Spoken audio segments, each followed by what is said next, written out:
house. All established the legacy he built upon.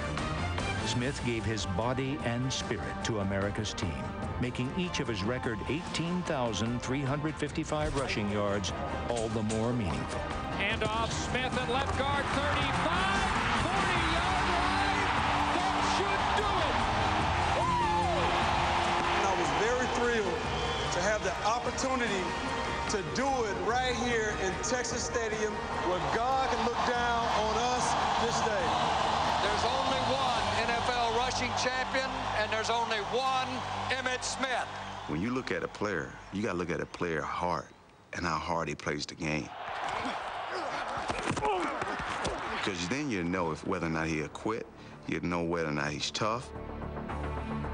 In his very first NFL game, running back Julius Jones broke his shoulder blade and was lost for nearly half a season. Sometimes you have to go through adversity in order to bring it out of you. Many wondered if the Cowboys' top draft pick was tough enough for the NFL. In his return, Jones took the ball 30 times into the explosive core of the Baltimore defense, hurling his body into the storm. The following week, he silenced all critics, making a Thanksgiving Day crowd grateful Dallas had drafted him. Julius Jones, a hop, a step, and a touchdown. 33 yards for Julius Jones. That looks just a little bit different, doesn't it, than what we've seen through the first 10 weeks of the season? Jones ran 33 times for 150 yards, avoiding defenders when he could, driving both shoulders into them when he couldn't. Well, it's quite a day for the young man from Notre Dame.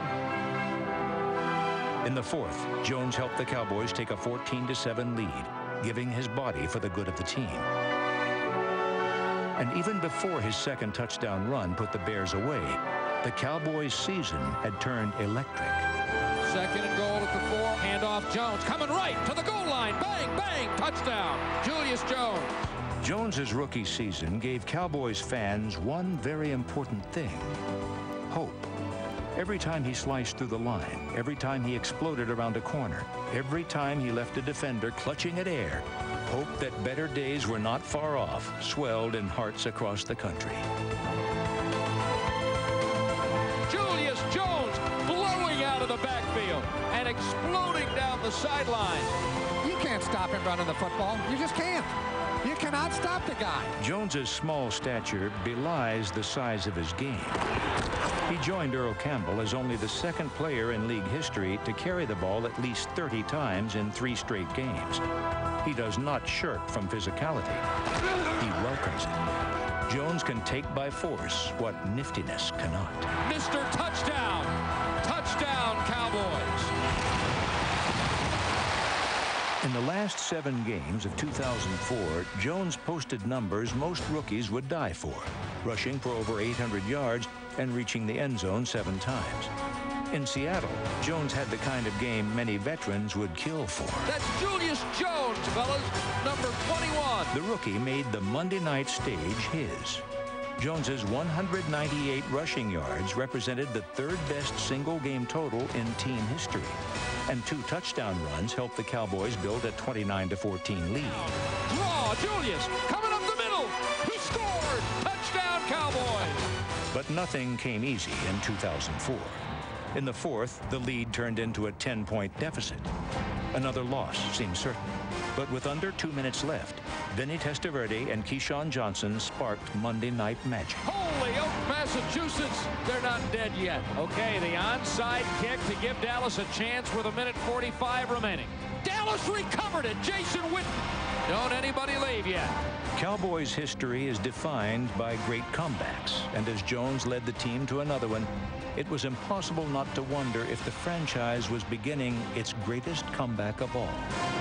37 seconds left. They're going to run a draw to Julius, to the 15, to the 10, to the flag. Touchdown, Julius Jones. And they have gone from dead to alive to dead again to back.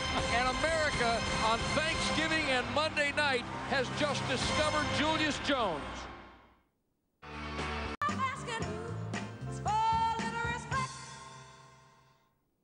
As the Cowboys rose to new heights in 1970, their spectacular new home, Texas Stadium, was also rising. Many call it the world's finest football facility. The team of the future will pursue its destiny in the stadium of the future. The Cowboys' home is as much a part of what makes them America's team as anything else. In 2004, they began the process of creating a new home, a stately pleasure dome greater than any the football world has seen. The vision of owner Jerry Jones will soon be realized in glass and steel, a fitting home for the Cowboys and the pride of professional football, the Super Bowl. But building the stadium will be a team effort, one every Cowboy and every citizen can be proud of. Vote yes, November 2nd. Put the Cowboys to work for Arlington. That's the emotion, that sport, that striving and blind faith, that kind of visibility that can make Arlington have those benefits when the Dallas Cowboys are calling Arlington home. There goes Witten in motion. In Texas, they like their stadiums big and their tight ends bigger. In his second year in the league, Jason Witten fit the bill, finishing second only to Tony Gonzalez in catches and receiving yardage among tight ends. He's having a Pro Bowl season, I'll tell you that. Indeed, Witten was selected to his first Pro Bowl in 2004, consistently displaying the hands and moves normally reserved for wide receivers. I'm thinking at some point they're going to put somebody else on 82, aren't they? I think I'd pay him a little attention. Witten's journey is just beginning. The stadium of the future might be on its way, but the tight end of the future is here now. In 2005, he'll be joined by several other pass-catching threats. Acquired in a mid-season trade, Quincy Morgan proved to be dependable, even sensational. And before he was felled by a season-ending injury, Terry Glenn made the sensational routine. It was an absolutely spectacular catch by Terry Glenn. Rookie receiver Patrick Creighton made the kinds of big catches that suggest his selection in the 7th round was a steal. Boy, has this kid come on. Hey, he's just caught everything thrown to him. And then there's Keyshawn. Reunited with Bill Parcells, Keyshawn Johnson came to Dallas and made his living in the middle of the field.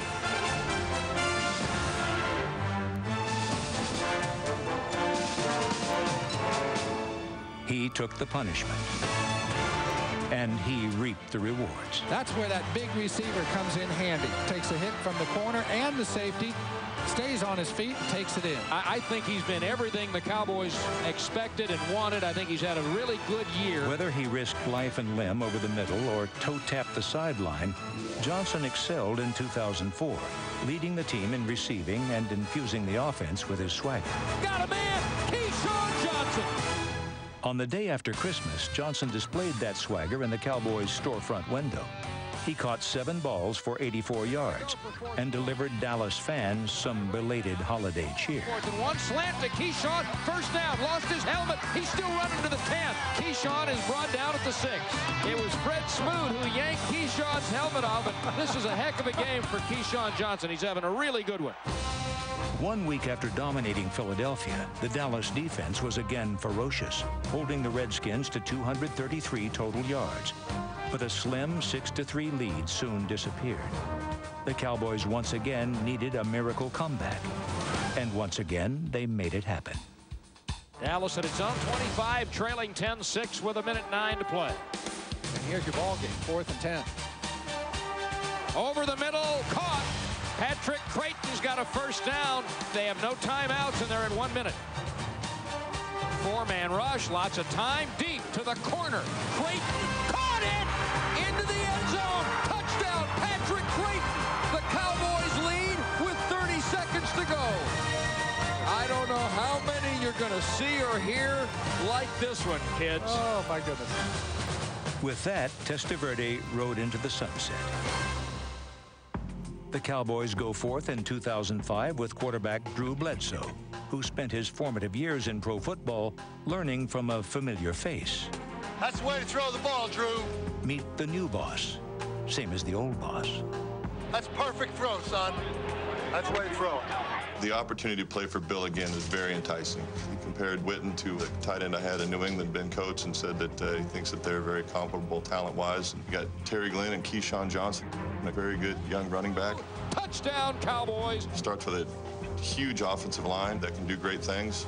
In 2005, that line will be fortified with the addition of Pro Bowl guard Marco Rivera. The Cowboys dove deep into the waters of free agency, signing Rivera, cornerback Anthony Henry, and mountainous nose tackle Jason Ferguson. Dallas will apply more pressure to quarterbacks in 2005, and 3 of the newest Cowboys will help make it happen. The Dallas Cowboys select DeMarcus Ware, defensive end, Spears, defensive end. In the first round of the draft, they got the 2 defensive ends they needed. In the second round, they added the bruising linebacker they wanted in Tennessee's Kevin Burnett. The Dallas Cowboys are now on the clock. For America's team, it's only a matter of time. Dallas Cowboys tradition is a living, breathing entity, and winning is in its genetic code. But while the Cowboys' past shines brighter than any other, tradition and history won't win football games. Football games are won by men, and in 2005, the Cowboys have the right men to lead them back to the top.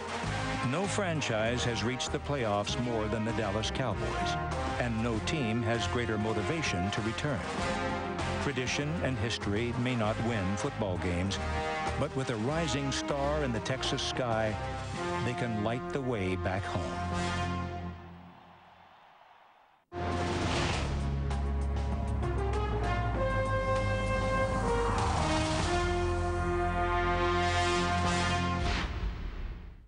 On a Monday night in Seattle, rookie running back Julius Jones led the Dallas Cowboys to their greatest moment of 2004. 1 week after his breakout performance on Thanksgiving, Jones rushed for 3 touchdowns and nearly 200 yards, helping Dallas build a 29-14 lead. But the Seahawks clawed back, and late in the fourth quarter, Sean Alexander powered them into the lead. And the Seahawks are going to break the Cowboys' heart tonight. Down 10 with less than 2 minutes to play. Keyshawn Johnson's touchdown catch cut the deficit to 3. And an onside kick recovery set the stage for Jones. 37 seconds left. They're going to run a draw to Julius, to the 15, to the 10, to the 5. Touchdown, Julius Jones. And America on Thanksgiving and Monday night has just discovered Julius Jones. This to the following presentation of the National Football League. Can you say playoffs? You still can. Let's go, Jets. Jeff Wilkins to send the Rams into the postseason. Now these 2 very proud franchises battling down to this to remain in contention for the last wild card berth in the NFC. Snap. Placement. Blocked. The Saints have blocked it. Kick is up on its way. In New Orleans, 2004 was a tale of 2 seasons. The Saints withstood the bitter chill of a cruel autumn, peppered with a pair of 3-game losing skids. They welcomed the sweet solace of winter with 4 straight wins to close the season. In a tight NFC playoff race, the Saints persevered until the final week, determined to fight to the finish.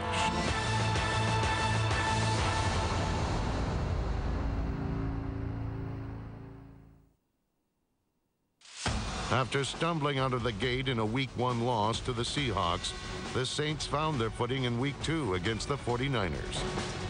With the balance of the running game on uneven ground following an ankle injury to Deuce McAllister, it was up to quarterback Aaron Brooks to tip the scales in New Orleans' favor.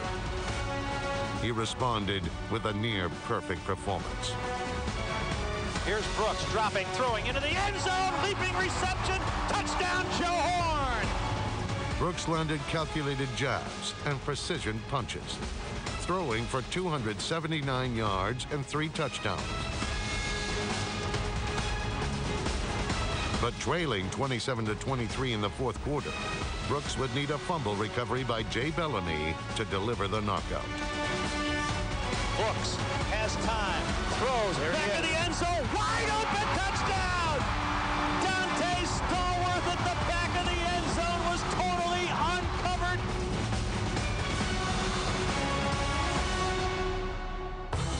In 2004, quarterback Aaron Brooks continued his ascent up the club's passing charts. With 3,810 yards and 21 touchdowns, Brooks became the first passer in team history to throw for over 3,000 yards and at least 20 touchdowns in 4 consecutive seasons. That was a beautiful throw by Brooks. While Brooks by the numbers was impressive, it was his improvisation that could not be measured.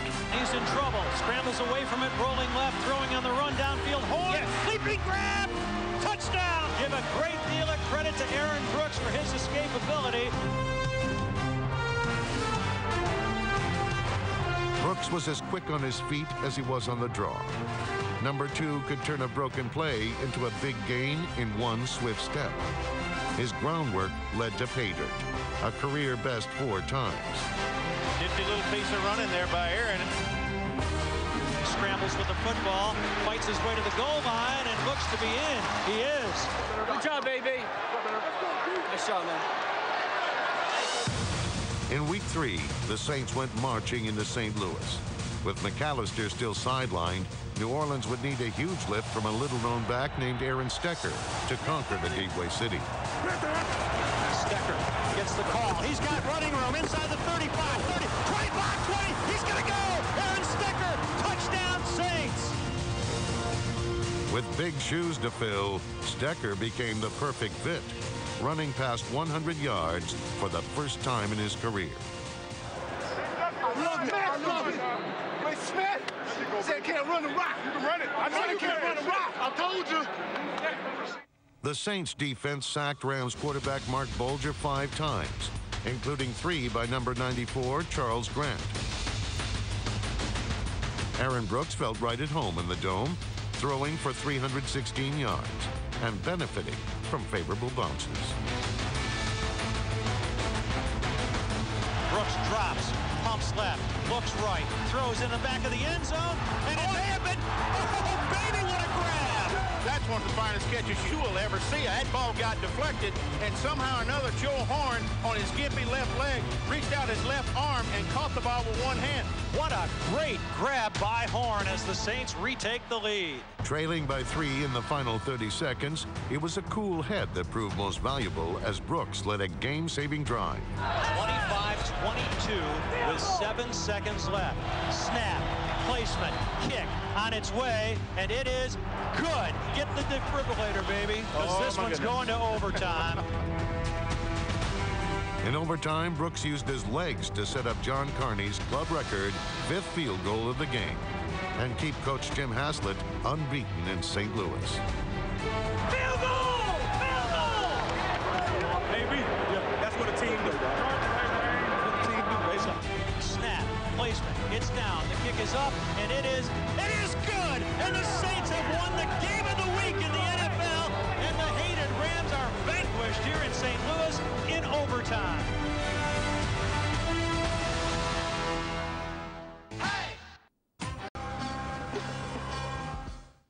The key to a successful offense begins in the trenches. Men like LaCharles Bentley, Montre Holland, Kendall Jaycox, and Wayne Gandy provided the muscle for the Saints' offensive machine. In 2005, former Pro Bowler Jermaine Mayberry will be added to the mix. Considered one of the NFL's most rugged offensive linemen, Mayberry brings to the Saints a wealth of experience and leadership. Mayberry will be the perfect tutor for the Saints' first-round pick, offensive tackle Jamal Brown. Blessed with an exceptional athletic ability rarely seen among offensive linemen, Brown dominated well at Oklahoma and brings tremendous potential to the NFL. In 2005, the offensive line will again be called upon to clear the road for the Saints' star running back, Deuce McAllister. Despite missing 2 games due to injury, McAllister became the first back in Saints history to rush for over 1,000 yards in 3 consecutive seasons. With the perfect combination of speed and power, the closer number 26 gets to the end zone, the harder he runs.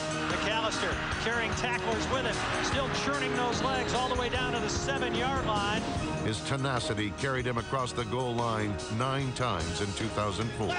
There's Deuce gone, untouched.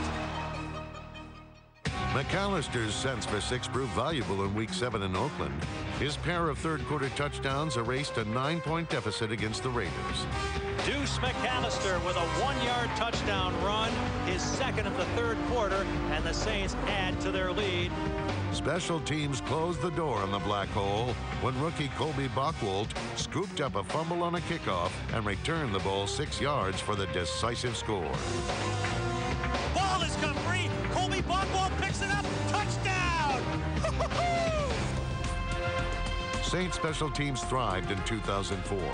Whether it was blocking kicks or returning them for touchdowns, New Orleans cornered the market on super special teamers. 5 times during the season, a Saint was named the NFL's Special Teams Player of the Week. Saints have blocked it. It is blocked by Gleason. Rolling into the end zone. Covered up by the Saints. Mel Mitchell. Touchdown, New Orleans. Most valuable was punter Mitch Berger, who led the league with a 39-yard net punting average, while pinning 28 punts inside the 20-yard line. Berger hangs it high, angling it toward the near sideline. It's going to hit around the 6, and Lewis is going to be down there at the 1-yard line. Berger's efforts landed him his first trip to Hawaii with a spot in the Pro Bowl. The Saints boast one of the most talented receiving corps in the NFL. Third-year veteran Dante Stallworth had a knack for making difficult catches look easy and turning short screens into long gains. A juggling reception by Dante Stallworth. Going to throw it out to the left flat to Stallworth on the little hitch. Makes a move inside the 40, 35-30, down the sideline, bounced out of bounds short of the 20-yard line. In 2004, number 83 recorded a career best 58 catches for 767 yards and scored 5 touchdowns. Coming on the blitz, they throw it near sideline. Stallworth slips a tackle. He's going to waltz into the end zone. High-stepping it down to the sideline for the score. In 2005, second-year speedster Devery Henderson will be added to the rotation. Though inactive for most of the season, during the preseason, Henderson gave fans a glimpse of what could be the Bayou's next big playmaker. Look at Devery Henderson. From Bluegrass miracle to Lambeau miracle, huh? How about that? Looking down on the rest of the competition is Joe Horn. 2004 was a horn of plenty for number 87. His 94 catches tied him for tops in the NFC, and his 1,399 receiving yards set a Saints single-season record. Horn also broke his own team record for single-season touchdown receptions with 11. Brooks throwing, caught, touchdown. Joe Horn drops, looks, throws into the end zone, caught by Joe Horn for the touchdown.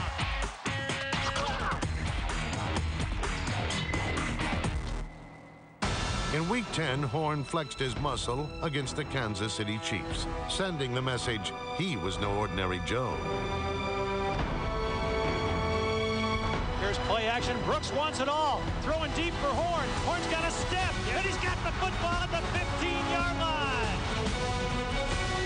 Horn burned his former team for a season-high 167 yards on 5 catches and scored the game-clinching touchdown on a 42-yard strike from Aaron Brooks.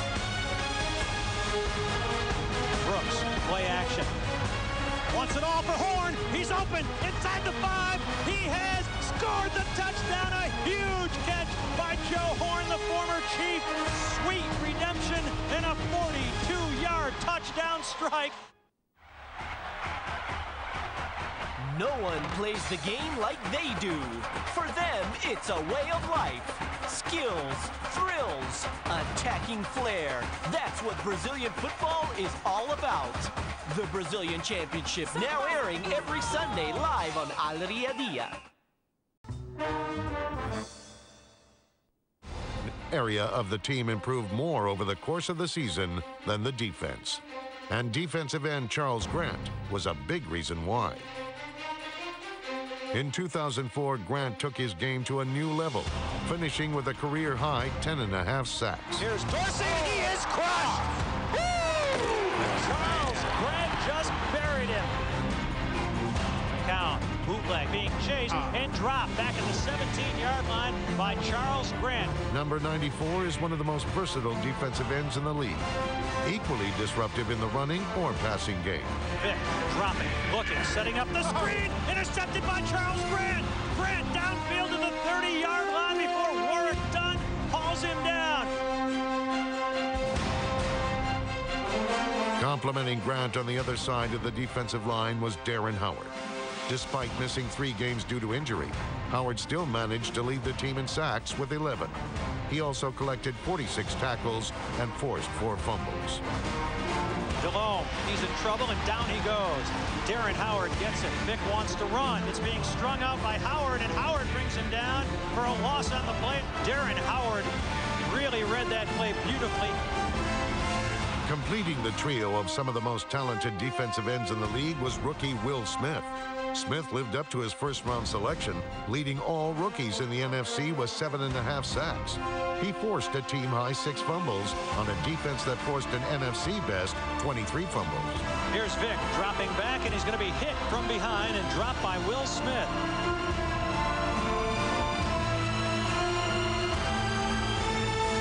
The midseason arrival of Mike McKenzie gave the Saints a shutdown corner to match up with an opponent's top wideout.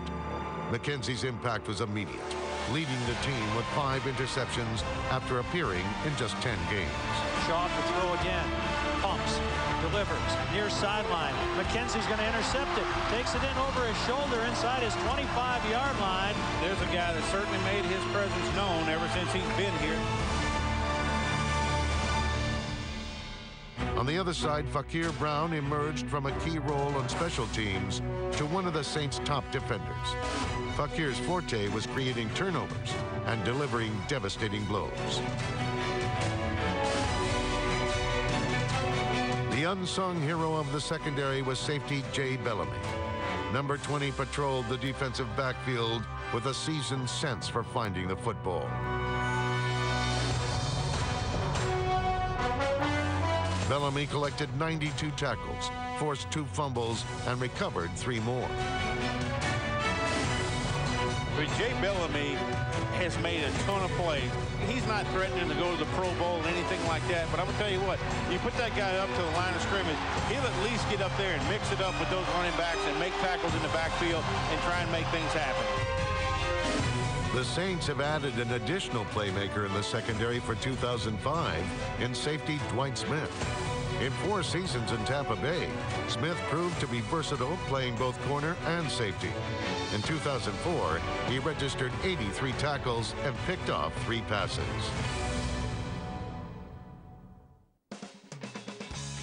أساتذة كرة القدم الشاملة يعودون لخوض موسم آخر زاخر بالأحداث. لا تفوتوا حماس ومهارة وإثارة الدوري الهولندي. يبث حالياً كل سبت وأحد على الرياضية. The Saints entered Week 14 reeling from a 4-8 record, a 3-game losing streak, and a winless history in Dallas. However, trailing the Cowboys by 10 in the second quarter, their fortunes began to change. And it's going to be intercepted by McKenzie at the 30-yard line, given ground, looking for a block. He's back to the 25, brought down just short of the 20-yard line. 3 plays later, Deuce McAllister was in the end zone, and the Saints were within 3. New Orleans gained their first lead late in the fourth quarter when McAllister found the end zone for the second time. McAllister sweeping left, turns it, and he's got a block, and he's got a touchdown. Aaron Brooks and Joe Horn then put the finishing touch on the Saints' first win in Big D in team history. And it's going to be caught by Horn, getting down around the 5-yard line, wrestles his way into the end zone. Touchdown Saints, a 31-yard strike. A week later in Tampa, Aaron Stecker looked to turn certain disaster into sheer delight on the opening kickoff. The former Tampa Bay Buccaneer runs up to field the kickoff, and it goes right between his legs, all the way back to the 2 where he goes back and picks it up. He's going to be trapped back at the 5-yard line, gets a block. 35-40, he's in midfield, in Tampa territory, making a move. He's not going to be caught. Look at Aaron Stecker. Touchdown, Aaron Stecker on a play that looked to be absolutely absolute disaster for the Saints. A disciplined defense forced 3 turnovers and limited the Bucs to 283 yards of offense. But in spite of their efforts, New Orleans still trailed 17-7 in the fourth quarter. And it would take a special return by return specialist Michael Lewis to ignite a Saints rally. Lazy punt that Lewis comes up, fields at the 44, breaks a couple of tackles inside the 45 of the Bucs, inside the 35, 30, 25. He's down to the 20, 15, 10, 5, diving for the pylon. Apparently he's out of bounds around the 4-yard line. 2 plays later, a 4-yard touchdown toss from Aaron Brooks to Joe Horn pulled New Orleans to within 3 with under 5 minutes to play.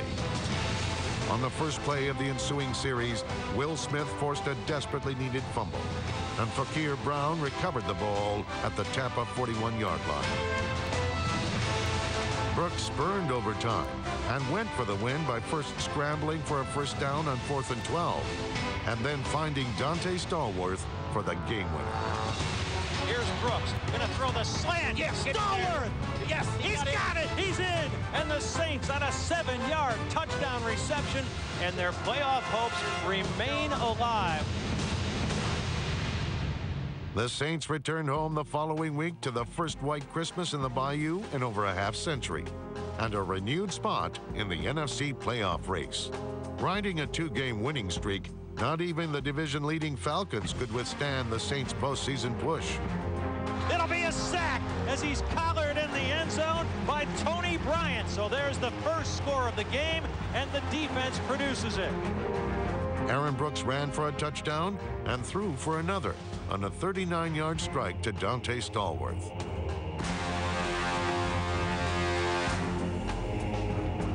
Dante Stallworth with the touchdown of 39 yards, and once he turned the corner, nobody in the red, black, and white was going to catch him. Michael Lewis then put the exclamation point on a resounding win over the Falcons. The kickoff fielded on the far sideline by Lewis at the 5, 10, 15. He's to the 20, up to the 25, 30. He's to the 40. One man to beat. Nobody should catch Michael Lewis. 25, 20. Say goodnight, Gracie. He's in the end zone. I'll tell you what, Michael Lewis to go rabbit hunting with a hammer. I mean, when he breaks out into the clear like that and turns on them jets, I mean, you just know there ain't nobody gonna catch him. Let's go. It's done right here. This is the first playoff game. Not the second, it's the first. This is the wild card. Wild card.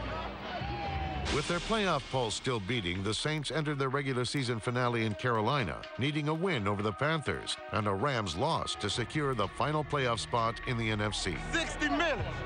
60 minutes, we'll beat them. Trailing 3-0 early, it was Deuce McAllister who got the Panthers' attention and put the Saints back in the game. McAllister breaks free. He's at the 30, slips a tackle. He's to the 40. He's running free into Panther territory. 40, 35, 30, 25, 20. Inside the 10, pushed out of bounds. Come on, put some points on the ball. Put some points on the ball. We need this. Put some points on the ball. 35 seconds remaining first quarter. 3-0 Panthers on top. This is going to be Stecker. Aaron Stecker, touchdown. Stecker spelling Deuce McAllister, puts it in the end zone, and the Saints take the lead. That's what I'm talking about. AB, that's what I'm talking about right there, man. Good job, buddy. Keep fighting, Steck. Keep fighting. Keep fighting, Hammer. What's up, boy? You all right? Good job. Good job. Let's go, O. Good job.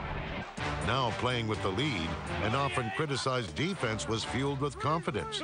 The Saints saved their best defensive effort for when it counted the most.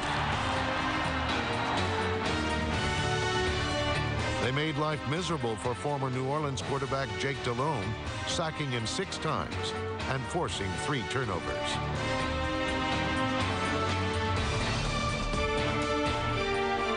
Scott short of the goal. Keep pounding them. Just pound them. McAllister also finished strong with a season-high 140 yards rushing and a second-quarter touchdown to stretch the underdog Saints lead to 14-3. Brooks, hands off. McAllister sweeps left. He's going to walk into the end zone, touchdown. They don't believe it. We're going to show them. Let's go. We're going to show them. With their lead trimmed to 4 in the third quarter, Aaron Brooks and Joe Horn made believers out of any remaining doubters. Throwing downfield for Horn. Got it. Touchdown. Takes it in at the 6 and walks into the end zone. And Can the Saints get the momentum back? I guess that's your answer right there. Leading 21-18 with a minute to play in the game, special teams were called upon to seal a Saints victory and possibly their playoff fate. Punter Mitch Berger landed a punt on the 1-yard line, giving the Panthers only enough time to set up a game-tying 60-yard field goal attempt. Snap, placement, blocked! The Saints have blocked it, and it's over! We're in! We're in! Yes, we're in! We did it! Minutes later, euphoria would turn to disappointment upon learning a Rams victory had knocked the Saints out of the playoffs. But even though their postseason never materialized, the New Orleans Saints can call 2004 a successful season. They never gave up and went the distance in a fight to the finish.